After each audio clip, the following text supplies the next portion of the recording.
Hey everybody, it's Gene Marks and welcome to this week's episode of the Week in Review, a Paychex Thrive podcast. Thank you so much for joining me. This is the podcast where we take a few items from the news and we talk about how it impacts your business and mine. So let's get to it. This week, the big news is tariffs and China. On Monday, President Trump and the Trump administration announced a major deal with China that put tariffs on hold for about 90 days. So according to the Wall Street Journal, the reciprocal tariff on China is going to fall from 125% to 10%. A separate 20% tariff the president imposed over what he described as China's role in the fentanyl trade will remain. Beijing will cut its retaliatory levies on goods to 10% from 125%. The U.S. said the reductions would last for 90 days while talks continue. Treasury Secretary Scott Bessent said meetings over a fuller deal would likely start in the next few weeks, but it will be implausible for reciprocal tariffs on China to fall below 10%. So still a lot has to be worked out. A lot more news has to come out about this, but certainly it's a big relief to small businesses around the country and obviously to financial markets as well, which accepted the news, as you can imagine, very positively. I do want to warn you, if you're watching this, that this is not over with China. I still hold to my prediction that a lot of the trade agreements that the Trump administration is working on right now with Mexico, Canada, the EC, and other countries are likely going to be resolved within the next 90 days.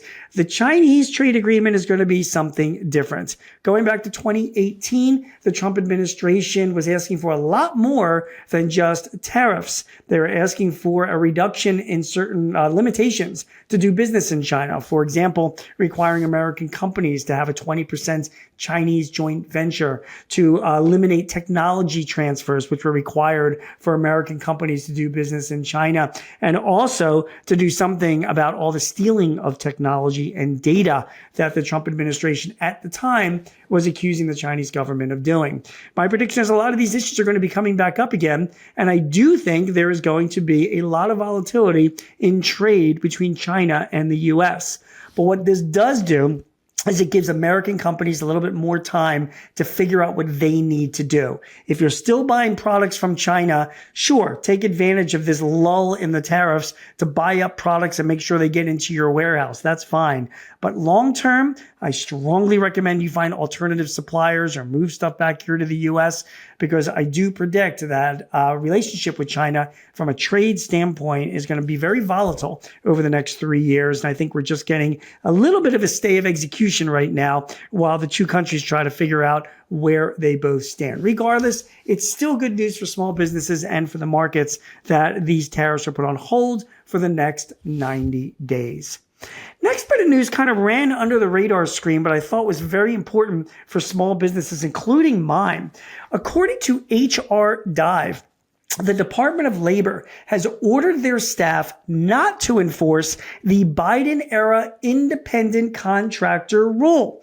The Labor Department is still considering whether to rescind the rules, which faces ongoing litigation. This was announced last week. Now, if you remember, during the Biden administration, the Department of Labor issued rules around independent contractors, saying that if they were, among many other things, if they were integral to a business, there would be a good case for classifying those independent contractors as employees in your business, including paying benefits, giving them workers' rights, the ability to join unions, and other things like that. Those rules were following pretty much behind the Act 5 rules from California, which also made it easier, or forced a lot of companies to reclassify independent contractors as employees. Well, those Biden rules were issued, of course, during the Biden administration, but now the Trump administration is saying, hey, we're not going to enforce those rules. And not only that, we might rescind them as well. So for those of you that are running companies that are using independent contractors, like mine as well, it's a bit of a relief right now to figure out what's going on. My recommendation with all the things that are in flux is that you talk to your representatives at Paychex or your labor attorney or your HR advisors to figure out what is best for your company. But the good news is these independent contract rules look like they're going to be relaxed a little bit for many businesses, and that's certainly good news for me as well. Finally, The Trump administration last week announced that they're going to restart student loan collections for millions in default after a years-long pause. This is an article from CNBC. The U.S. Department of Education announced they're going to resume collecting on these defaulted loans. More than 5 million borrowers are in default, and that total could swell to roughly 10 million within a few months, according to the Trump administration. The federal government has extraordinary collection powers on student loans, and it can seize borrowers' tax refunds, paychecks, and Social Security, retirement, and disability benefits. So why does this impact you as a business owner? Well, if you have employees that are paying back their student loans, be aware that there is a very generous tax deduction still available until the end of 2025 that allows employers to pay back student loans, reimburse your employees up to $5,250 a year for their student loan repayments. The employee does not get taxed on that reimbursement. And as an employer, you get a full deduction for that $5,250, principal and interest included.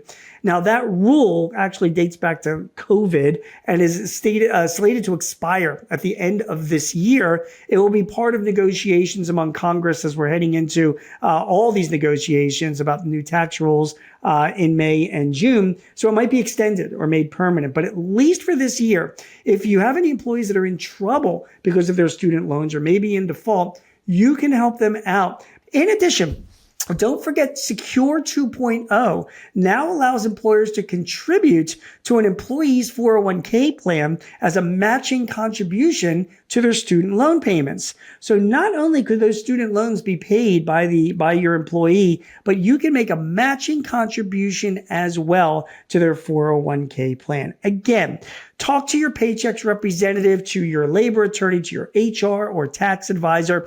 Find out what the best scenario is, but it's a real opportunity for employers that want to help out their employees and get a tax benefit by doing just that. My name is Gene Marks, and you have been watching and listening to this week's episode of the Paychex Thrive Week in Review.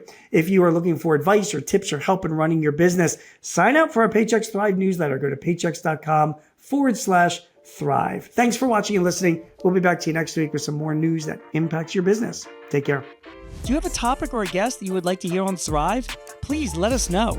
Visit payx.me/Thrive Topics and send us your ideas or matters of interest. Also, if your business is looking to simplify your HR, payroll, benefits, or insurance services, see how Paychex can help.